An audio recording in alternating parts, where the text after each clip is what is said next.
Баршаңызға қайырлы күн достар, менің каналыма қош келдіңіздер. Бүгін мен сіздермен өте дәмді панкейктің рецептісімен бөлісетін боламын. Каналымнан алыстамаңыздар, видеоны соңына дейін көріңіздер.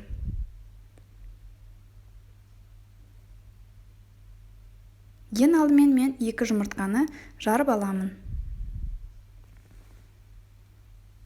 Және оған қант қосамын, жақсылап араластырып аламын.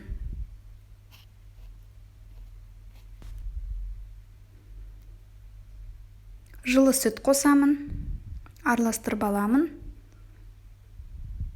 Және қопсытқышты ұнға қосып араластырып аламын екеуін.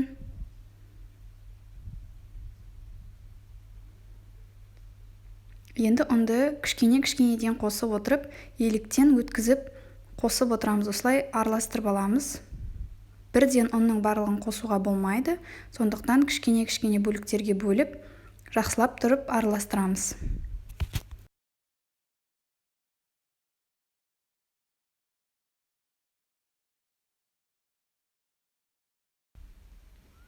Біздің қамырымыз дайын болуға қалды. Осындай сұйықтық бізде пайда болады. Және еріген сары майды соңында қосамыз. Жақсылап барлығын араластырып аламыз.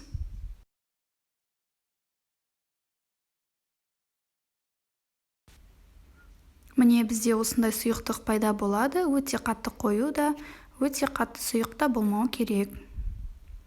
Енді құймақ пісіретін табаныңызды аласыз, оны ысытып аласыз және орташа отқа панкейктерді пісіресіздер.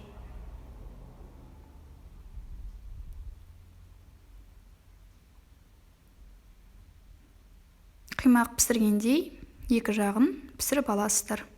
Дәл осындай тәсілмен панкейктерді соңына дейін пісіріп шығамыз. Мінекей достар, мен панкейктерім дайын болды. Өте әдемі болып шықты, жұмсақ, дәмі деген өте керемет болып шықты. Енді өздеріңізге ұнағаныңыздай әсемдеуіңізге болады. Мен кондитерский мешоктың ішіне шоколадты ерітіп алдым. Осы шоколадты үстіне құйып шығамын. Және әртүрлі жеміс-жидектермен де әдемілеуіңізге, яғни әсемдеуіңізге болады. Дәл осы рецептпен дайындап көріңіздер достар, каналыма тіркеліңіздер, лайк басыңыздар. Менің каналымда кездескенше сау болыңыздар.